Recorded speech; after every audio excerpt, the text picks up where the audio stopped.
बिस्मिल्लाहिर्रहमानिर्रहीम। Iqra बिस्मि रब्बिकल्लज़ी खलक़।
Bismillahirrahmanirrahim. Respected parents and dear students, Assalamu alaikum. Class 7. Your subject is General Science. So students, previous lecture में हमने chemical changes के बारे में पढ़ा था, जिसमें कुछ examples को हमने discuss किया था और उसमें कुछ एग्जाम्पल्स मैंने आपको बताई थी जो कि आपके बड़े लेवल पर प्रैक्टिकल्स के थ्रू आपको समझाई जाएंगी, जिसमें हम लोगों ने कंबस्चन, रस्टिंग, टार्निशिंग और डिफरेंट हम लोगों ने परफॉर्म की थी एग्जाम्पल्स, जैसे कि heating of sugar, heating of potassium chlorate, burning of magnesium in air. तो स्टूडेंट्स, इसके बाद हमने इनका कंपैरिजन पढ़ा था, जिसमें फ़िज़िकल और केमिकल चेंजेस को कंपेयर किया था। उसके बाद हमने इम्पैक्ट पढ़ा था कि जो कंबस्चन है उसका इन्वायरमेंट पे क्या इफ़ेक्ट पड़ता है। So open your book, page number 61। हमारा आज का जो टॉपिक है वो है chemical equation. Chemical equation. Students, ये बात मैं आपको बताती चलूँ कि केमिकल इक्वेशन जो है वो क्या है। स्टूडेंट्स, ये रिप्रेजेंटेशन है किसी भी केमिकल रिएक्शन की। जैसे कि जब हमने पीछे केमिकल चेंजेस के बारे में पढ़ा तो उसमें हमने कुछ एग्जाम्पल्स के बारे में भी पढ़ा था। जैसा कि मैंने आपको हीटिंग ऑफ शुगर बताया था, तो उसमें हमने ग्लूकोज की एग्जाम्पल पढ़ी, जो उसका फॉर्मूला हमने लिखा था, ठीक है। और इसके अलावा फिर पोटेशियम क्लोरेट जो कि 2KClO3, इसके अलावा हमने मैग्नीशियम के बारे में पढ़ा। तो स्टूडेंट्स, उसमें मैंने आपको एक इक्वेशन बताई थी जिसको हम लोगों ने रिएक्टेंट्स और प्रोडक्ट्स की फॉर्म में पढ़ा था। स्टूडेंट्स, केमिकल इक्वेशन को हम लोग बैलेंस कैसे करते हैं, इम्बैलेंस है तो उसे बैलेंस कैसे करते हैं, इसकी डिटेल आपकी इस बुक में मौजूद नहीं है। इसकी डिटेल पढ़ने के लिए जो है ना, वो आप नेक्स्ट लेवल, यानी जो आपका लेवल है 9th-10th का, उसमें आप सीखेंगे कि केमिकल इक्वेशन को आप बैलेंस किस तरीके से करते हैं, ठीक है, और उसमें कितने एटम्स हैं, उसको स्टेबल किस तरह करना है, इसकी सारी डिटेल आप बड़ी क्लास में पढ़ेंगे। हमने सिर्फ इसमें ये याद रखना है कि केमिकल इक्वेशन होती क्या है, उसको लिखते कैसे हैं, ठीक है। बैलेंस और इम्बैलेंस हमारे इस टॉपिक में मौजूद नहीं है। तो स्टूडेंट्स, जैसा कि मैंने आपको बताया कि जो हमारी केमिकल इक्वेशन है वो हम लोग उन्हें सिंबल्स, फॉर्मूला और इसके अलावा साइन से रिप्रेजेंट करते हैं, ठीक है। या तो हम उन्हें सिंबल से कर रहे हैं, जैसे मैं कोई आइटम यहाँ पर बनाती हूँ, ड्रॉ करती हूँ, और उसके बाद मैं आपको बताती हूँ कि ये रिएक्टेंट्स हैं और ये हमारे पास प्रोडक्ट्स हैं, राइट। और इसी तरह मैं उसको अगर किसी फॉर्मूला की सूरत में लिख रही हूँ या मैं कुछ साइंस यूज़ कर रही हूँ, तो वो केमिकल इक्वेशन बेसिकली क्या है, रिप्रेजेंटेशन है किसकी, केमिकल रिएक्शन की। मैं आपको यहाँ लिख देती हूँ, क्या है,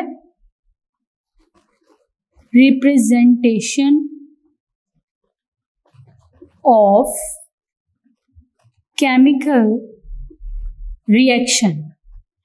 क्योंकि स्टूडेंट्स हम इसमें चेंजेस के बारे में पढ़ रहे हैं, तो आपको पता है कि जो भी चेंजेस आती हैं केमिकल चेंजेस, उसके अंदर हमारे पास जो रिएक्टेंट्स होते हैं उससे प्रोडक्ट बिल्कुल डिफरेंट होती है, मतलब ओरिजिनल वन से बिल्कुल डिफरेंट होती। तो ये रिप्रेजेंटेशन है केमिकल रिएक्शन की। अब जैसे मैं आपको यहाँ पर रिएक्शन बता रही हूँ पिक्चर के थ्रू, जिसमें हमारे पास एक है सल्फर, ठीक है, ये मैं पिक्चर के थ्रू आपको बता रही हूँ। फिर हम इसको दूसरे तरीके से देखेंगे जिसमें हम फॉर्मूला यूज करेंगे, राइट। ये हमारे पास है सल्फर। अब दूसरी जगह पे मैं ले रही हूँ ऑक्सीजन। ये मेरे पास दो हैं ऑक्सीजन, ठीक है, क्या है ये, ऑक्सीजन। और इन दोनों को जो चीज़ें हमें रिएक्शन के लिए चाहिए उन्हें हम लोग रिएक्टेंट्स कहते हैं, जो कि मैं आपको पहले भी बता चुकी हूँ लेक्चर में। तो हमारे पास जो प्रोडक्ट आएगी वो क्या आएगी, ऑब्वियसली सल्फर डाइऑक्साइड, क्योंकि हमारे पास एक इसमें सल्फर का मॉलिक्यूल है, दो ऑक्सीजन के एटम है या, तो हमारे पास क्या आएगा, सबसे पहले सल्फर डाइऑक्साइड आएगा हमारे पास,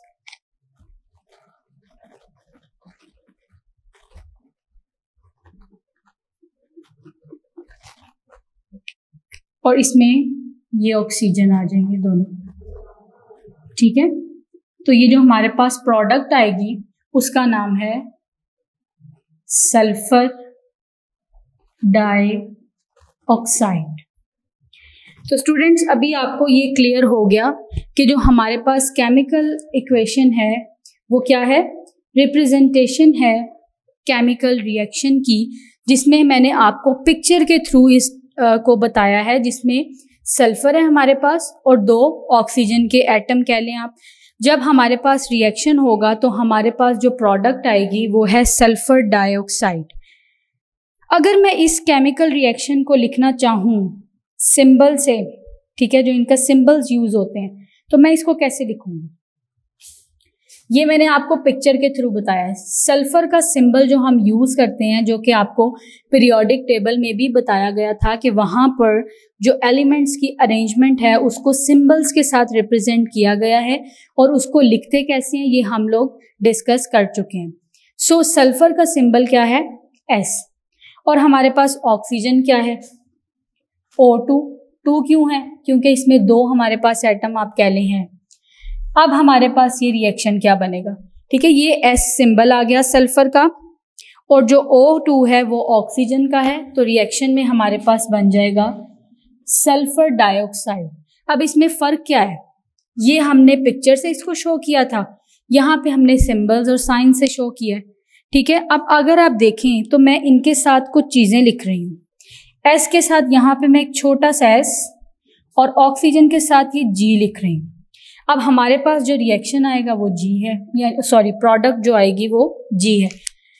ये S किस चीज को रिप्रेजेंट कर रहा है, तो केमिकल इक्वेशन में कुछ चीजें सीखने की थी, जिसमें ये कि आप पिक्चर से बना सकते हैं, उसको आप सिंबल्स या साइन से शो कर सकते हैं, ठीक है। और इनके साथ जो ये छोटी छोटी आपको चीजें नजर आ रही हैं, जैसे ये S है, तो इसका मतलब ये है कि जो हमने सल्फर लिया है वो सॉलिड में लिया है। किस में लिया है, सॉलिड में। ये S रिप्रेजेंट करता है कि हमारे पास जो सल्फर है वो सॉलिड में है। इसी तरह अगर हम ऑक्सीजन में देखें तो यहाँ G लिखा हुआ है, यानी ये हमारे पास गैस फॉर्म में, गैसियस फॉर्म में मौजूद है। जब ये दोनों कंबाइन करेंगे और प्रोडक्ट बनाएंगे तो हमारे पास सल्फर डाइऑक्साइड भी गैस में मौजूद है, राइट। तो रिएक्शन में ये हमारे पास गैसियस फॉर्म में मौजूद है। इसी तरह इसकी एक और एग्जांपल देख लेते हैं जिसमें आपको और क्लियर हो जाएगा कि हम क्या यूज़ करते हैं। ठीक है, जैसे यहाँ पर एग्जांपल है जिंक। स्टूडेंट्स, ये जिंक का सिंबल है। जैसा कि मैंने आपको बताया कि हम लोग पीरियोडिक टेबल में पढ़ चुके हैं कि हम इन्हें सिंबल से रिप्रेजेंट करते हैं सारे एलिमेंट्स को, और उनको हमने एक ऑर्डर में अरेंज किया हुआ है। और वो किस तरह अरेंज हैं, उनके एटॉमिक नंबर, ठीक है, यानी उनके एटम के नंबर की बेस पर हमने उनको पीरियोडिक टेबल में एलिमेंट्स को अरेंज किया हुआ है। और जैसा कि मैंने आपको बताया था कि अभी भी कुछ एलिमेंट्स की वहाँ पर जगह रिजर्व है क्योंकि वो एलिमेंट्स अभी डिस्कवर नहीं हुए। ठीक है, फॉर एग्जांपल मैं आपको एग्जांपल देने के लिए समझा रही हूँ कि जैसे आपके पास एक सीक्वेंस चलता आ रहा है और आपने 101 एलिमेंट्स डिस्कवर कर लिए हैं, लेकिन 102 नहीं डिस्कवर हुआ जिसमें 102 एटम्स हों, लेकिन 1014 और 115 इस तरह के एलिमेंट्स डिस्कवर हो चुके हैं। तो हमने उनकी स्पेस रखी हुई है ताकि हम उनको डिस्कवर करें। यहाँ पे जिंक हमारे पास है सॉलिड फॉर्म में। ये एस क्या है, सॉलिड, ये इंडिकेट किसे कर रहा है, सॉलिड को। और हमारे पास है हाइड्रोक्लोरिक एसिड, लेकिन इसके साथ AQ लिखा हुआ है। तो स्टूडेंट्स, जिंक के साथ S इंडिकेट कर रहा है सॉलिड को, और इसमें AQ इंडिकेट कर रहा है इसकी एक्वस स्टेट को। किसे, एक्वस। एक्वस से मुराद क्या है, वाटर, और ये सॉलिड को इंडिकेट कर रहा है। ठीक है, अब जो हमारे पास प्रोडक्ट आएगी यानी कि जिंक क्लोराइड और hydrogen, zinc chloride plus hydrogen, इनके साथ भी AQ लिखा हुआ है, यानी ये भी एक्वस फॉर्म में हमारे पास आएंगे। तो ये प्रोडक्ट में क्या आएगा, जिंक क्लोराइड है और हाइड्रोजन है। तो स्टूडेंट्स, अगर केमिकल चेंज देखें तो जिंक और हाइड्रोक्लोरिक एसिड जो है वो रिएक्टेंट्स हैं। जब वो रिएक्शन में हिस्सा लेते हैं तो उससे जो हमारे पास प्रोडक्ट आएगी वो जिंक क्लोराइड और हाइड्रोजन आएगी। सॉरी, हाइड्रोजन एक्वस में नहीं आएगा, ये मैंने लिख दिया गलती से, ये गैस है।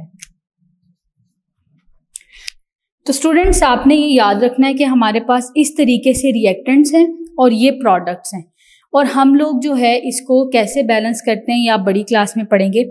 आपने सिर्फ यहाँ पे रिएक्टेंट्स, प्रोडक्ट्स और इसके अलावा यहाँ पर कितने यूज़ हुए हैं, मतलब ये सॉलिड फॉर्म में है, लिक्विड में है, या गैशियस फॉर्म में है, या एक्वस स्टेट में, यानी इजीली वाटर में डिसॉल्व हो सकते हैं, उस स्टेट को हम एक्वस स्टेट कहते हैं। स्टूडेंट्स, ये आपने इसमें टर्म्स याद रखनी है। अब ये है कि आप बैलेंस इम्बैलेंस कैसे करना है, यहाँ पे 2 क्यों आया है, ये सारी डिटेल आप बड़ी क्लास में पढ़ेंगे। नेक्स्ट जो हमारा टॉपिक है वो है फिजिकल एंड केमिकल प्रॉपर्टीज़, यानी फिजिकल और केमिकल प्रॉपर्टीज़ क्या हैं। अब उनमें कुछ हमें हेडिंग्स बताई गई हैं, उनमें सब हेडिंग्स भी हैं, ताकि हम उसमें डिस्कस करें कि इनकी प्रॉपर्टी क्या है, किस तरीके से ये मतलब डिफरेंट रिएक्शंस कर सकते हैं और किन किन चीज़ों में इस्तेमाल होती है, डेली लाइफ में किस तरह यूज़ है। अब हम ये देखते हैं, physical and chemical properties.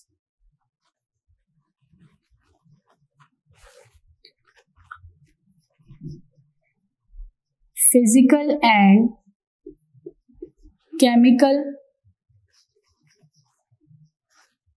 Properties.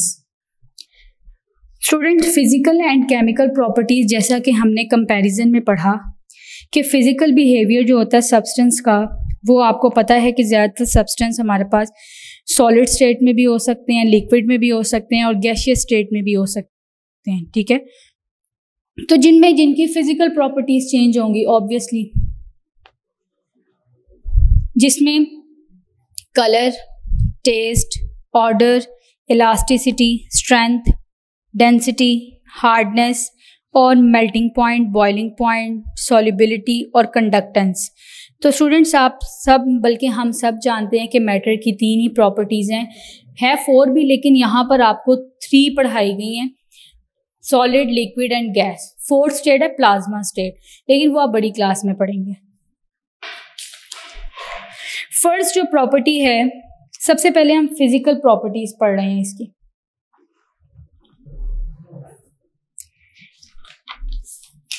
बल्कि यहाँ पर उन्होंने दोनों ही इसकी बताई हुई है प्रॉपर्टीज, तो हम इन्हें इकट्ठा ही डिस्कस करते हैं। फर्स्ट है हमारे पास हार्डनेस, ठीक है। तो स्टूडेंट, हार्डनेस कहते हैं किसी भी ऐसे मटेरियल को, ठीक है, कि वो इजीली जो है स्क्रैच ना हो सके और उसको आप तोड़ ना सकें, और उस सब्सटेंस को जो है वो मतलब हार्ड मटेरियल हो जिसको स्क्रैच किया जाए तो फिर वो अलहदा होता है, या कोई सॉलिड मटेरियल, हार्ड मटेरियल, ठीक है, जिसको स्क्रैच किया जा सके और वो हार्ड होता है, जैसे डायमंड है, ग्रेफाइट है। ये कार्बन की ही 2 फॉर्म्स हैं, ठीक है। हम इनको कट करते हैं और फिर डायमंड और ये ग्रेफाइट को बनाते हैं, लेकिन ये सॉलिड मटेरियल है, हार्ड होता है, ठीक है। और इसकी एबिलिटी ये होती है कि ये पानी के अंदर विथस्टैंड कर जाता है और हम इसको इजीली स्क्रैच वगैरह कर सकते हैं, ठीक है। जैसे आयरन नेल वगैरह है, उससे हम प्लास्टिक को स्क्रैच कर सकते हैं। इस तरह कार्बन, डायमंड और ग्रेफाइट, ये डायरेक्ट कार्बन की ही 2 फॉर्म है, डायमंड और ग्रेफाइट, तो हम उसको देख सकते हैं। सेकंड जो चीज़ है वो हमारी है सॉल्युबिलिटी।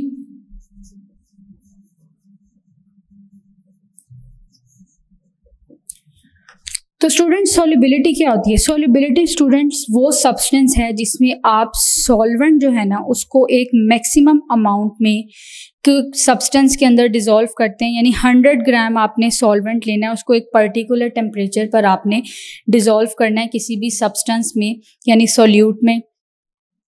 तो आपने कितना लेना है? 100 ग्राम, ठीक है। और इसकी जो मोस्ट कॉमन एग्जांपल है ना, वो आपके पास टेबल सॉल्ट है, उसकी ही एग्जांपल ज़्यादातर यहाँ पे कोट की जाती है, जिसमें सोडियम क्लोराइड की आप एग्जांपल ले सकते हैं,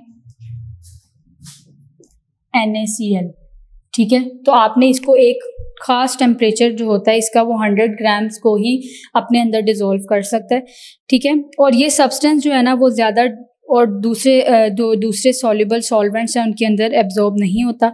तो स्टूडेंट्स, आपको पता है कि जो सॉल्यूशन बनता है वो सॉल्यूट और सॉल्वेंट के मिक्सचर से ही बनता है, लेकिन ये सॉल्यूशंस की भी डिफरेंट फॉर्म होती हैं कि वो एक हद तक जो है ना वो डिसॉल्व हो सकता है, जैसे जिसे हम सैचुरेटेड सॉल्यूशन कहते हैं, अनसैचुरेटेड सॉल्यूशन है, इसी तरह सुपर सैचुरेटेड सॉल्यूशन है। तो ये वो सॉल्यूशंस की टाइप्स हैं, ठीक है। तो हमें ये पता होना चाहिए। तो आपने ये बात याद रखनी कि सॉल्युबिलिटी क्या है, कि आपने जो भी सब्सटेंस लेना है, जैसे वो सॉल्वेंट है, कोई लिक्विड आप लेंगे, तो उसमें मैक्सिमम अमाउंट आपने सब्सटेंस की डालनी है, वो 100 ग्राम है, ठीक है। और 100 ग्राम सॉल्वेंट के अंदर आपने उसको डिसॉल्व करना है, जो एक पर्टिकुलर टेम्परेचर और प्रेशर पर डिसॉल्व होगा, और उसके बाद जो है ना वो एक टाइम में आके ख़त्म हो जाएगा। आप स्टिरर से उसको हिला सकते हैं तो वो मटेरियल उसमें डिसॉल्व होना शुरू हो जाएगा। स्टूडेंट्स, यहाँ पर हमें एक एक्टिविटी दी गई है जिसमें कहा है कि आपने 500 सेंटीमीटर वाटर लेना है बीकर में और 100 ग्राम शुगर इसके अंदर डालनी है। क्या होगा? What happens to the sugar? Obviously it dissolves in water. आप उसको डालेंगे, पानी के अंदर डालेंगे, और डालने के बाद आप मिक्स करेंगे तो ऑब्वियसली वो पानी में डिसॉल्व हो जाएगी। What is the property of sugar called? Sugar की प्रॉपर्टी को हम क्या कहते हैं? सॉल्युबिलिटी, जिसमें आप कुछ क्वांटिटी लेते हैं सॉल्वेंट की और सॉल्यूट उसके अंदर ज़्यादा अमाउंट में होता है, ठीक है। तो आप उसको, फॉर एग्जांपल, ये मेरे पास एक ग्लास है,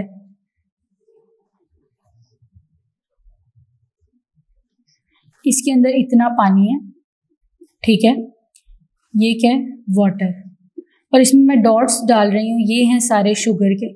आप स्टिरर लेंगे, जो कि ग्लास रॉड भी आप कह सकते हैं उसको, और आप उसको इसके साथ हल करेंगे तो आप देखेंगे कि एक टाइम पर ये डिसॉल्व होना शुरू हो जाएगी इसके अंदर। तो ये इसकी सॉल्युबिलिटी कहलाती है, जो प्रॉपर्टी है। तो स्टूडेंट्स, सॉल्युबिलिटी फिजिकल प्रॉपर्टी है मैटर की। ऑब्वियसली जब आप इसको हीट अप करेंगे तो जैसा कि हमने पढ़ा था कि एक हमारे पास सॉल्यूशन है, उसमें अगर हम ऊपर सॉल्ट वाटर रख दें तो पानी सारा इवेपोरेट हो जाएगा, भाप बन के उड़ जाएगा, स्टीम हो जाएगा, और हमारे पास छोटे छोटे वाइट क्रिस्टल्स रह जाएंगे जो कि सॉल्ट के कहलाते हैं। इसी तरह फिजिकल प्रॉपर्टी में, जो कि अपनी ओरिजिनल स्टेट में आ सकती है, सॉल्युबिलिटी भी एक फिजिकल प्रॉपर्टी ही है, राइट।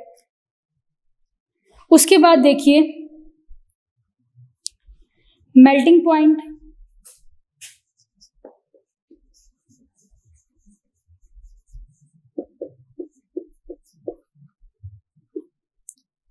स्टूडेंट्स, मेल्टिंग पॉइंट की बात करें तो ये भी हम डिस्कस कर चुके हैं कि मेल्टिंग पॉइंट क्या होता है।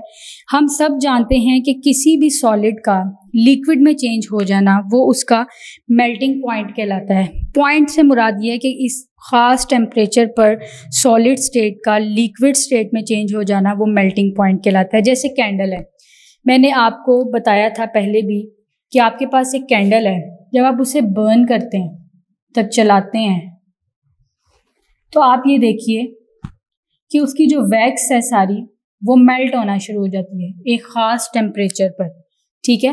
और वैक्स क्या होता है, सॉलिड से लिक्विड में चेंज होती है। लेकिन हम ये स्टेट पढ़ चुके हैं कि किस तरह सॉलिड से लिक्विड में और लिक्विड दोबारा सॉलिड में कैसे चेंज होता है, ठीक है। तो हम ये डिस्कस कर चुके हैं। तो इसमें देखिए कि जब सारी मेल्ट हो जाएगी तो मेल्ट होने के बाद ये दोबारा सॉलिड हो जाएगी कुछ जो है मिनट्स के बाद।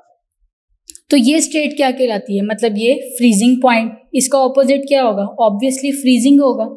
तो जब ये वैक्स मेल्ट होगी तो मेल्ट होकर ये लिक्विड में चेंज होगी और उसके बाद एक ख़ास टेम्परेचर पर ये दोबारा सॉलिड में कन्वर्ट हो जाएगी और उसको हम फ्रीजिंग पॉइंट या फ्रीजिंग कंडीशन कहते हैं उसकी। हम सब जानते हैं कि मेल्टिंग पॉइंट क्या है। जैसे बॉइलिंग पॉइंट है किसी भी चीज़ का तो वो 100 डिग्री सेंटीग्रेड है। इसी तरह मेल्टिंग पॉइंट जो है ना वाटर का, वो 0 डिग्री सेंटीग्रेड है। आपके पास एक आइस क्यूब है, ठीक है। ये डिफरेंट एग्जांपल्स आपको सिर्फ और सिर्फ कॉन्सेप्ट समझाने के लिए हैं। ये आपके पास एक आइस क्यूब है, राइट।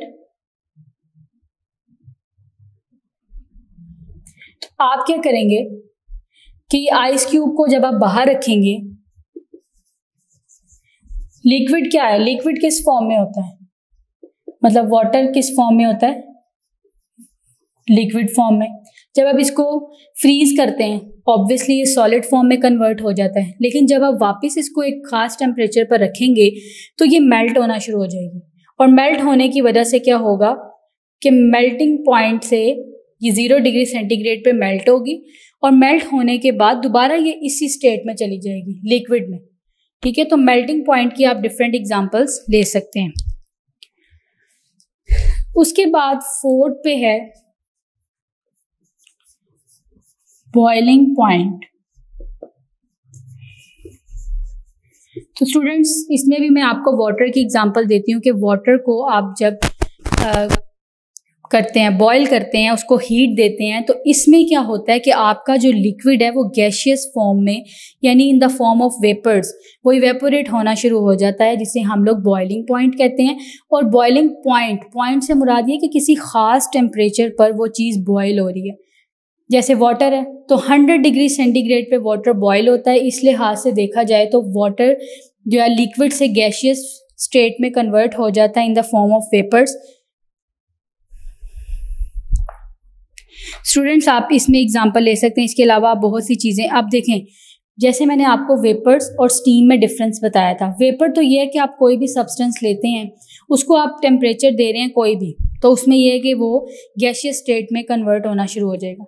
लेकिन स्टीम कब बनती है, जब आप उसको एक एक्सट्रीम टेम्परेचर देते हैं, एक्सट्रीम हीट देते हैं, तो वो भाप बन के जो है वो उड़ना शुरू हो जाती है, जिसे हम लोग स्टीम कहते हैं। तो आपने इसमें डिफरेंस को याद रखना है। तो स्टूडेंट्स, ये सारी थी फिजिकल प्रॉपर्टीज़, जिसमें हार्डनेस, कोई भी मटेरियल है तो उसकी हार्डनेस, उसको स्क्रैच हम कैसे कर सकते हैं। ऑब्वियसली अगर वो मटेरियल हार्ड है तो सॉलिड फॉर्म में होगा। सॉलिबिलिटी में मैंने आपको टेबल सॉल्ट यानी कि सोडियम क्लोराइड की एग्जांपल दी कि उसमें आप किस तरह 100 ग्राम सॉल्वेंट में एक ख़ास पर्टिकुलर टेम्परेचर पर उसे डिज़ोल्व करते हैं। मेल्टिंग पॉइंट में मैंने आपको कैंडल की वैक्स की एग्जांपल दी है, आइस क्यूब की दी है, ठीक है। इसका ऑल्टरनेट भी बता दिया है कि फ्रीजिंग है। ऑब्वियसली अगर ये चीज़ सॉलिड जो है वो लिक्विड में चेंज हो रहा है तो लिक्विड भी एक ख़ास टेम्परेचर पर सॉलिड में कन्वर्ट हो जाता है। इसी तरह बॉइलिंग पॉइंट में भी इसकी एग्जांपल आप वाटर की ही लिखें, जो लिक्विड से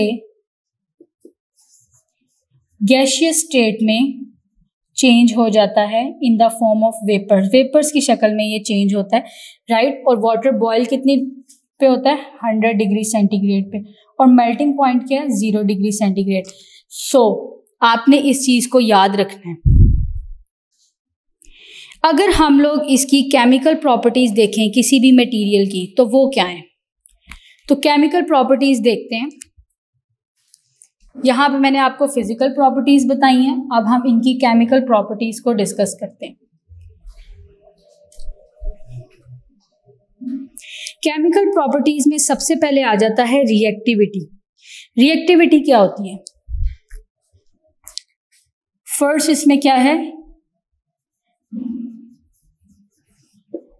स्टूडेंट्स, रिएक्टिविटी कहते हैं वो टेंडेंसी मटेरियल की जो दूसरे किसी सब्सटेंस के साथ केमिकल रिएक्शन कर सके, वो रिएक्टिविटी कहलाती है। यानी कि कोई भी सब्सटेंस उसमें इतनी टेंडेंसी हो कि वो केमिकल रिएक्शन को आगे गो थ्रू करवा सके, उसे हम लोग कहते हैं रिएक्टिविटी। जिसमें आप देखिए हम बहुत सारे एग्जांपल लेते हैं, जैसे डीकम्पोजिशन ऑफ बेकिंग पाउडर। जब हम उसे हीट करते हैं, थोड़ी सी हीट देते हैं, तो उससे क्या होता है, कार्बन डाइऑक्साइड प्रोड्यूस होती है जो कि गैस है। इसी तरह आप देखें कि बेकिंग पाउडर को हम डिफरेंट मटेरियल्स में यूज़ करते हैं, जैसे ब्रेड बनानी है, केक बनाना है। और कार्बन डाइऑक्साइड को हम यूज़ क्यों करते हैं? कि एक तो ये कि मटेरियल को फ्लफ़ी करने के लिए, ठीक है, और उसमें कार्बन डाइऑक्साइड ही होती है जिसकी वजह से वो मटेरियल हमारा फ्लफ़ी, सॉफ्ट और पोरस हो जाता है। जैसे आप लोग ये जो फिज़ी ड्रिंक्स और कार्बोनेटेड ड्रिंक्स का नाम सुनते हैं, तो उनको कार्बोनेटेड इसी वजह से कहा जाता है कि उसमें कार्बन डाइऑक्साइड मौजूद है। जब हम उसे खोलते हैं तो वो बेसिकली जो आवाज़ आती है उसके अंदर से, और उसका एक साउंड है, वो बेसिकली कार्बन डाइऑक्साइड के बबल्स हैं जो कि बाहर की तरफ मूव करते हैं। इसीलिए उसको हम कार्बोनेटेड ड्रिंक्स या फिज़ी ड्रिंक्स या सॉफ्ट ड्रिंक्स कहते हैं। तो रिएक्टिविटी क्या है कि किसी भी सब्सटेंस के अंदर इतनी टेंडेंसी हो कि वो आगे केमिकल रिएक्शंस को करवा सके, ये कहलाती है रिएक्टिविटी। जिसमें मैंने आपको बेकिंग पाउडर की एग्जांपल दे दी कि आप ब्रेड बनाना हो या आपने केक बनाना है तो उसमें आप यूज़ कर सकते हैं। स्टूडेंट्स, इसके अलावा हम क्लोरीन की एग्जांपल ले सकते हैं कि हम उन्हें डिटर्जेंट्स के तौर पे यूज़ करते हैं। जैसे मैंने आपको बताया था कि वाटर को प्योरीफाई करने के लिए भी हम क्लोरीन यूज़ करते हैं, ठीक है। हम क्लोरीन को यूज़ करते हैं ताकि वाटर को अच्छे तरीके से प्योर किया जा सके। लेकिन आपको पता है कि जो डिटर्जेंट्स के अंदर यूज़ होती है तो हम उसे स्टेन रिमूवर के तौर पे यूज़ करते हैं कि जो स्टेन्स वगैरह हैं उनको रिमूव किया जा सके, क्योंकि इसकी ब्लीचिंग नेचर है ना, ये उस चीज़ को, स्टेन को प्रॉपरली जो है वो मिटा देगी, रिमूव कर देगी। तो स्टूडेंट्स, ये दूसरे सब्सटेंसेस में भी होती है, जस्ट आप इसको क्लीनिंग, लॉन्ड्री और वॉशिंग पर्पसेस के लिए भी यूज़ कर सकते हैं। सेकंड पॉइंट जो है वो हमारा है एसिडिटी। तो ये हम केमिकल प्रॉपर्टीज डिस्कस कर रहे हैं, और हाँ, आप तमाम बच्चे जानते हैं कि केमिकल चेंजेस क्या हैं और इनकी प्रॉपर्टीज़ क्या हैं। तो स्टूडेंट, एसिडिटी की सबसे अच्छी एग्जांपल जो मैं आपको देती हूँ वो स्टोमक की है।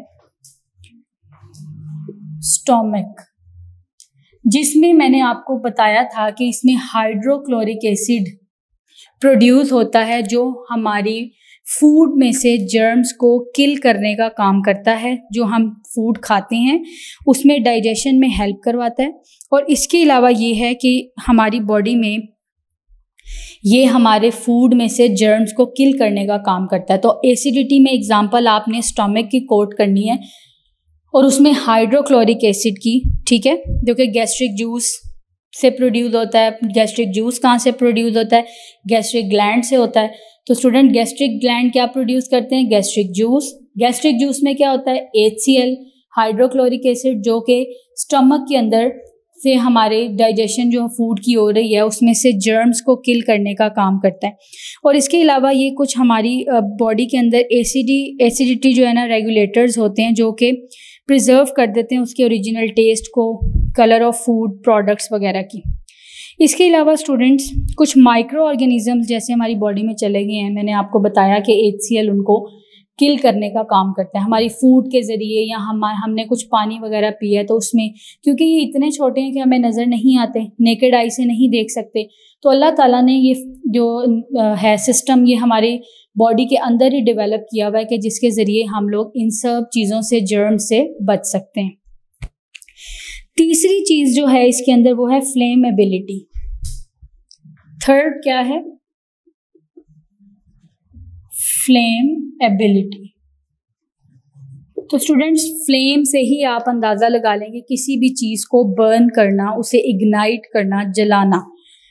तो स्टूडेंट्स, हम किसी भी सब्सटेंस को बर्न कर सकते हैं, लेकिन यहाँ पे हम केमिकल रिएक्शन के बारे में पढ़ रहे हैं, तो इसमें मैं आपको बहुत एग्जांपल्स कोट कर सकती हूँ। जैसे आप बर्न करते हैं पेपर को, ठीक है, इसके अलावा कोयले को बर्न कर सकते हैं, ठीक है। तो आप इनको जब बर्न करते हैं तो आपने देखा है कि इसके अंदर जो हमारे पास मटेरियल बच जाता है वो ऐश की फॉर्म में हमारे पास आ जाता है। इसके अलावा आपने देखा है कि जब हम लोग कुछ मेटल्स वगैरह को कट करना होता है या हमने वेल्डिंग करनी है, तो उसमें भी हम एक ख़ास टेम्परेचर पे फ्लेम को यूज़ करते हैं जाके हम उसमें मेटल को काट सकें। और उसमें आपको पता है ऑक्सीजन जो है वो यूज़ होती है, क्योंकि ऑक्सीजन वो गैस है जो कि बर्निंग में हेल्प आउट करती है, ठीक है, जलने में मदद देती है। इसी तरह आप देखें जैसे कार्बन डाइऑक्साइड है, जब आप किसी भी चीज़ को बर्न करेंगे जैसे कूड़ा वगैरह, तो वो पॉइजनस गैस कार्बन मोनोऑक्साइड में चेंज हो जाती है, जो कि हमारी इन्वायरमेंट में बहुत ज़्यादा पोल्यूशन कॉज करती है। तो ये केमिकल रिएक्शंस ही हैं जिन्हें वापस हम उसकी ओरिजिनल स्टेट में नहीं ला सकते इजीली, ये बहुत ज़्यादा मुश्किल है, इसीलिए तो हम इसे इरिवर्सिबल चेंज भी कहते हैं। तभी ये हमारी इन्वायरमेंट में बहुत ज़्यादा प्रॉब्लम्स क्रिएट करती है। जैसे आपने पढ़ा था कि कंबस्शन की वजह से बहुत सारी प्रॉब्लम्स क्रिएट होती हैं, उसमें बहुत सारी ऐसी गैसेस हैं, टॉक्सिक गैसेस, जो ग्रीन हाउस इफेक्ट और ग्लोबल वार्मिंग का बाइस बनती हैं। इसके अलावा कुछ जो है वो कैंसर कॉजिंग एजेंट्स हैं जो कि फैटल डिजीज़ कॉज कर सकते हैं हमारी इन्वायरमेंट के ज़रिए। स्टूडेंट्स, उसके बाद हमारा टॉपिक है कि हम फिज़िकल प्रॉपर्टीज़ को किस तरह यूज़ कर सकते हैं, ठीक है, यानी उसमें जो मटीरियल्स हैं उनकी फ़िज़िकल प्रॉपर्टीज़ क्या हैं और हम उन्हें यूज़ कैसे करते हैं। तो ये हमारा इसका लास्ट टॉपिक है जिसे हम डिस्कस करने जा रहे हैं। फर्स्ट टॉपिक है कंडक्टिविटी। कंडक्टिविटी देखिए,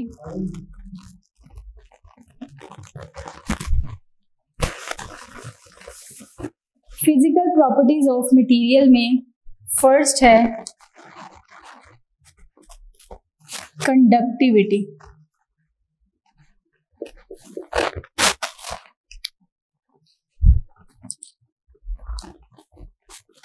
कंडक्टिविटी जो है ये सबसे पहले देखते हैं, इसके अंदर ये होता है कि आपने कोई भी मेटल है उसके अंदर से देखना है कि क्या इलेक्ट्रिक करंट गुजर है। तो आप देखिए कि मेटल की प्रॉपर्टी ही ये है कि वो लस्ट्रस होता है, उसके अंदर से हीट और इलेक्ट्रिसिटी पास हो सकती है, ठीक है, और इसके अलावा ये है कि आप उसको इजीली कंप्रेस करके या मोल्ड करके कोई न्यू शेप दे सकते हैं। तो ये मेटल की प्रॉपर्टी होती है। तो कंडक्टिविटी में अगर हम देखें तो हम इसमें मेटल्स लेते हैं, जैसे कॉपर है, एल्यूमिनियम है, तो हम इन्हें इलेक्ट्रिक वायरिंग जो हम घर में करवाते हैं वो यूज़ कर सकते हैं, यानी कॉपर, एल्यूमिनियम, इनका यूज़ कर सकते हैं क्योंकि ये मेटल है। तो स्टूडेंट्स, ये हम यूज़ करके हम इसे डिफरेंट मतलब वायरिंग वगैरह के अंदर इस्तेमाल कर सकते हैं, स्कूल्स में, इंडस्ट्रीज़ वगैरह के अंदर, क्योंकि इसमें हमें इलेक्ट्रिसिटी रिक्वायर्ड है। तो आप ये याद रखें कि कॉपर को ज़्यादातर यूज़ किया जाता है ताकि वो हमारे जितने भी इलेक्ट्रिक अप्लायंसेस हैं उनको रन कर सकें। तो कंडक्टिविटी के अंदर इस्तेमाल होती है। दूसरी चीज़ फिर इसके अंदर सॉल्युबिलिटी आ जाती है, ठीक है, जो कि वाटर आपको पता है इसमें एक्सीलेंट सॉल्वेंट का काम करता है, इसे हम यूनिवर्सल सॉल्वेंट भी कहते हैं। जब हम वाटर को डिज़ोल्व करते हैं डाइजेस्टेड फूड के अंदर, तो आपको पता है जब ये हमारे ब्लड की वॉल्स में से गुजरता है, यानी स्मॉल इंटेस्टाइन जो है उसमें पूरा प्रोसेस हो के जब ये हमारी ब्लड स्ट्रीम में जाता है, तो आपने देखा है कि किस तरीके से हमारी पूरी बॉडी में फैल जाता है। जैसे हम कहते हैं कि जो हम फूड खा रहे हैं, ठीक है, जो कंज्यूम कर रहे हैं, वो हमारी बॉडी तक कैसे पहुंचेगा। तो हम सब जानते हैं, और ये आपको डिटेल में डाइजेस्टिव सिस्टम भी पढ़ाया गया था प्रीवियस क्लास में, जिसमें आपने ये पढ़ा था कि जो हम फूड खाते हैं वो डिफरेंट प्रोसेसेस से गुजर कर हमारी ब्लड स्ट्रीम में, जैसे जूस होता है, जैसे ब्लड की कंसिस्टेंसी है, उसी तरह उसमें डिज़ोल्व होकर हमारी बॉडी के हर सेल तक पहुंच जाता है। इसी तरह बहुत सारी मेडिसिन्स हैं, जब हम वो वाटर में डिज़ोल्व होती हैं तो उनको हमारे ब्लड में इंजेक्ट कर दिया जाता है। मतलब हम खाते हैं ब्लड से, वाटर से ब्लड में जाती हैं, और उसके बाद वो जब ब्लड सर्कुलेट करता है तो हमारी बॉडी के उस पार्ट को जहाँ पर हमें पेन फील हो रही है वो रिलीफ मिल जाता है। इसके अलावा न्यूट्रिएंट्स जो हमारी सॉइल के अंदर मौजूद होते हैं वो वाटर को इसी तरीके से डिज़ोल्व करके रूट्स तक डिफ्यूजन का काम करते हैं, राइट। फ्रीजिंग पॉइंट की बात करें तो इसमें मिल्क है, मिल्क प्रोडक्ट है, इसके अलावा और बहुत सी चीज़ें हैं जिसको हम फ्रीज़ कर सकते हैं। बहुत सारी मेडिसिन हैं जिनको हम बहुत लॉन्ग टाइम फ्रीज़ कर सकते हैं ताकि वो ख़राब ना हो सकें। ठीक है, तो कंडक्टिविटी के अलावा हमने इसमें सॉल्युबिलिटी पढ़ा। तीसरी चीज़ जो हमने पढ़ी इसके अंदर फ्रीजिंग। तो मेडिसिन वगैरह, दूध, बहुत सारी और प्रोडक्ट्स हैं जिन्हें हम फ्रिज में सेव करते हैं और एक ख़ास टेम्परेचर के ऊपर रखते हैं। चौथी चीज़ जो है वो बॉइलिंग पॉइंट है इसके अंदर। Boiling point. तो स्टूडेंट्स, अब बॉइलिंग पॉइंट में हम मटेरियल को कैसे यूज़ कर सकते हैं। जैसे आप देखें fractional distillation of crude oil. अब ये क्या होती है फ्रैक्शनल डिस्टिलेशन? जब ऑयल निकलता है तो उसमें से हम किस तरीके से इन सारी प्रोडक्ट्स को अलग करते हैं, इसकी डिटेल आप बड़ी क्लास में पढ़ेंगे। तो स्टूडेंट्स, इसमें कुछ डिफरेंट कंपोनेंट्स होते हैं, जैसे नेचुरल गैस है, पेट्रोल है, डीजल है। इन सबको बॉइलिंग पॉइंट देकर एक ख़ास टेम्परेचर पर सेपरेट कर लेना वो बॉइलिंग पॉइंट कहलाता है। क्योंकि हम इसमें मटेरियल को कैसे यूज़ करते हैं वो पढ़ रहे हैं, यानी फिजिकल प्रॉपर्टीज़ उन मटेरियल की जिन्हें हम लोग यूज़ करते हैं। तो कंडक्टिविटी में मैंने आपको बताया कि कॉपर और एल्यूमिनियम की वायर्स हम घर में यूज़ करते हैं। सॉल्युबिलिटी में मैंने आपको बताया कि बहुत सारी ऐसी प्रोडक्ट जैसे मेडिसिन वगैरह हम खाते हैं तो किस तरह वो डिज़ोल्व हो जाती हैं वाटर से, फिर ब्लड स्ट्रीम में जाती हैं। फ्रीजिंग पॉइंट में आपने देखा कि हम किस तरीके से हर चीज़ को फ्रीज़ कर सकते हैं। जैसे मिल्क है, मिल्क प्रोडक्ट्स हैं, इसके अलावा मेडिसिन को लॉन्ग टाइम के लिए हम फ्रीज़र में रख सकते हैं ताकि वो ख़राब ना हो। बॉइलिंग में आपको सबसे अच्छी एग्जांपल क्रूड ऑयल की, जिसे बिलियन मिलियन ऑफ ईयर्स लग जाते हैं। जो डेड मटेरियल होता है एनिमल्स वगैरह का, वो बरिड होता है ज़मीन में, उससे फिर क्रूड ऑयल बनता है। फिर उनको फ्रैक्शनल डिस्टिलेशन वो प्रोसेस है, तो मैं आपको ये बता देती हूँ कि क्या प्रोसेस है। इसमें हम खास टेम्परेचर देते हैं और उसको बॉयल करते हैं। बॉयल करने के बाद हमारे पास ये डिफरेंट फॉर्म में आ जाता है मटेरियल, जिसमें से हम उसे कलेक्ट कर लेते हैं किस तरह, नेचुरल गैस के तौर पर, पेट्रोल, डीजल, और इसको सेपरेट कर लेते हैं कुछ डिफरेंट बॉइलिंग पॉइंट्स देकर, और उसके बाद हमारे पास ये क्रूड ऑयल डिफरेंट मटेरियल्स में आ जाता है। स्टूडेंट, इसी तरह जैसा हमें पता है कि जो रॉक्स जब एक्सट्रीम हॉट होती हैं तो ये मेल्ट, उनमें से ये मतलब मेल्ट होती हैं और लिक्विड फॉर्म में चेंज हो जाती हैं, जिसे हम लोग मैग्मा या लावा कहते हैं। और ये आपको पता है इसमें भी बहुत हाई टेम्परेचर होता है, जिसकी वजह से क्या होता है कि वो जो ऊपर चट्टानें होती हैं वो मेल्ट होना शुरू हो जाती हैं, और वो प्रेशर एक्सर्ट होने की वजह से उसमें से वो लावा निकलता है और वो बर्स्ट होता है। तो ये एक अलग प्रोसेस है। लास्ट टॉपिक है हमारा प्रिवेंशन ऑफ रस्टिंग, यानी कि हम जंग से किस तरीके से चीज़ों को बचा सकते हैं। First thing is applying oil, यानी ऑयल की वजह से जैसे आप किसी भी ऑब्जेक्ट को, अगर वो एयर या मॉइस्चर उसमें से आप दूर करना चाहते हैं तो उसमें आप ऑयल की एक लेयर लगा दें, उसको कोट कर दें, तो उससे आप अपनी मतलब चीज़ों को, आयरन को स्पेशली रस्टिंग से बचा सकते हैं, क्योंकि आयरन के ऊपर ही जंग लगता है। जो दूसरी फॉर्म मैंने आपको बताई थी वो थी टार्निशिंग, जिसमें एक थिन लेयर लग जाती है आपके कॉइन्स वगैरह के ऊपर, डिफरेंट मेटल्स के ऊपर, तो ये डिफरेंट है उससे। इसके अलावा आप ऑयल, फर्स्ट तो इसका ऑयल हो गया, सेकंड है पेंट्स। जैसा मैंने आपको बताया था कि हमारे अक्सर घरों में कुछ ग्रिल्स वगैरह हैं, कुछ आयरन का मटेरियल अगर लगा हुआ है हमारी मतलब घर में, जैसे टेरेस पर अक्सर ग्रिल्स वगैरह लगी होती हैं, इसके अलावा और जो आयरन का मटेरियल है तो उसके ऊपर हम पेंट कर देते हैं ताकि बारिश के पानी की वजह से या मॉइस्चर की वजह से उसके ऊपर जंग ना लग सके। फॉर्मिंग एलॉय, एलॉय क्या होता है ये भी आप प्रीवियस क्लास में पढ़ चुके हैं। दो या दो से ज़्यादा मेटल जब आपस में मिलते हैं तो एक न्यू सब्सटेंस बनता है, इसे हम एलॉय कहते हैं। तो आप देखें कि इसमें ये होता है कि आयरन को आप किस तरीके से बचा सकते हैं रस्टिंग से, तो इसमें आप बहुत सी चीज़ें इस्तेमाल कर सकते हैं। ड्राई कोटिंग, इसके अंदर जो है आप यूज़ करते हैं कुछ इक्विपमेंट्स वगैरह, कुछ मेटल के पार्ट्स, ठीक है, जो कि उसको ड्राई कर देते हैं फ़ौरन, और मॉइस्चर की वजह से उसमें जंग नहीं लगता, मॉइस्चर को सबको एब्जॉर्ब कर लेते हैं। प्रॉपर स्टोरेज का मतलब ये है कि आप जो भी आपके पास मेटल का मटेरियल है, आई मीन कोई भी आयरन का मटेरियल है, तो आप उसको ऐसी जगह पर रखें जहाँ पर मॉइस्चर ना हो, मॉइस्ट एयर ना हो और पानी ना हो, जिसकी वजह से उसके अंदर ऑक्सीजन रिएक्ट करे और उसको जंग लग जाए। गैल्वेनाइजिंग ये भी एक डिटेल्ड प्रोसेस है जो कि आप बड़ी क्लास में पढ़ेंगे, लेकिन यहाँ पर सिर्फ ये बताया हुआ है कि आपने अगर आयरन को बचाना है तो जिंक की कोटिंग कर दें इस प्रोसेस को। यानी अगर हम जिंक की कोटिंग किसी स्टील या किसी भी आयरन के प्रोडक्ट के ऊपर कर दें तो उस प्रोसेस को हम क्या कहते हैं? Galvanising process. गैल्वेनाइजिंग प्रोसेस जिसमें आप जिंक की कोटिंग करते हैं किसके ऊपर? आयरन या स्टील के ऊपर, ताकि हम उसे जंग से बचा सकें। इसलिए ये प्रोसेस कहलाता है गैल्वेनाइजिंग। इसका एक प्रॉपरली जो है ना पूरा टॉपिक है जो आप बड़ी क्लास में पढ़ेंगे। उसके बाद है कोट पाउडर। कुछ सॉलिड पाउडर मटेरियल मिलता है जो हम लोग उसके ऊपर कोट कर देते हैं, जिसमें एक्रेलिक, विनाइल और एपॉक्सी। ये शायद आपने नाम सुना भी हो क्योंकि काफ़ी फेमिलियर है। इससे ही होता है कि जो मॉइस्चर होता है ना वो सारा उस चीज़ को ड्राई कर देता है, उसमें से जो भी मॉइस्ट एयर होती है उसको ड्राई कर देता है ताकि वो मेटल के ऊपर जंग ना लग सके। तो स्टूडेंट्स ये कुछ प्रिवेंशंस थी रस्टिंग की, जिसमें आप applying oil, paints, alloy, dry coating, proper storage, galvanising और कोट पाउडर, इनके ज़रिए आप मेटल को रस्टिंग से बचा सकते हैं। उसके बाद है की पॉइंट्स। तो की पॉइंट्स में मैं आपको सिर्फ ओवरव्यू बता देती हूँ कि हमने इस चैप्टर में क्या क्या पढ़ा। तो स्टूडेंट्स हमने सबसे पहले इसके अंदर प्रॉपर्टीज़ पढ़ी थी कुछ सब्सटेंसेस की, फिर हमने फिजिकल स्टेट्स पढ़ी थी कि किस तरीके से फिजिकल स्टेट क्या है, यानी कलर चेंजिंग है, ऑर्डर है, टेस्ट है, इन सब चीज़ों की चेंजिंग। और फिजिकल चेंज क्या है कि किसी भी सब्सटेंस की फिजिकल प्रॉपर्टीज़ का चेंज होना, यानी वो अपनी उस ओरिजिनल फॉर्म में दोबारा जा सकती है। तो इस प्रोसेस को हम लोग रिवर्सिबल प्रोसेस या चेंज भी कहते हैं। फिर हमने केमिकल चेंजेस के बारे में पढ़ा था जो बिल्कुल इसके ऑपोजिट है, जो कि अपनी ओरिजिनल स्टेट में नहीं जा सकती, और इस प्रोसेस को हम लोग इरिवर्सिबल चेंज या प्रोसेस कहते हैं। उसके बाद आप देखिए जिसमें मैंने आपको कुछ बताया था कि जो केमिकल इक्वेशन है वो क्या है। बेसिकली वो रिप्रेजेंटेशन है किसी भी केमिकल रिएक्शन की, जिन्हें हम सिंबल्स, साइन और डिफरेंट पिक्चर से शो कर सकते हैं।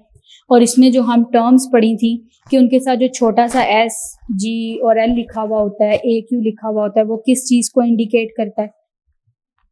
इसके अलावा हमने इसमें रिएक्टेंट्स और प्रोडक्ट्स के बारे में पढ़ा था कि हमारे पास रिएक्टेंट्स क्या हैं, वो चीज़ें जो हमें रिक्वायर्ड हैं किसी भी रिएक्शन को चलाने के लिए, और इनके रिएक्शन की वजह से या इनके मतलब मटेरियल को मिक्स करने की वजह से जो हमारे पास प्रोडक्ट आती है। और इसके अलावा हमने इसके अंदर कुछ कंबस्शन रिएक्शन के बारे में पढ़ा। फिर ऑक्सीजन को मतलब रस्टिंग को किस तरीके से बचाया जा सकता है, इसकी सारी प्रिवेंशंस पढ़ी थी। स्टूडेंट्स हमारी रीडिंग हो गई है कंप्लीट। आपने इसको अच्छे तरीके से लर्न करना है, और इसमें जो भी डिफ़िकल्ट वर्ड्स आ रहे हैं जिनके मीनिंग्स मैंने आपको साथ साथ बताए हैं वो आपने करने हैं। अदरवाइज़ आपने इसमें केमिकल जो इक्वेशन आपको बताई गई है वो आपने उसके रिएक्शंस अच्छे तरीके से करने हैं, क्योंकि वो रिएक्शंस आप देखेंगे तो आपको पता चलेगा कि हम उसे पिक्चर्स, साइंस और सिंबल्स की मदद से कैसे बना सकते हैं। और जो आपको इसमें केमिकल चेंजेस में कुछ प्रैक्टिकल वर्क बताया गया था वो भी आपने परफॉर्म करना है। So we will meet in the next lecture. अल्लाह हाफिज़।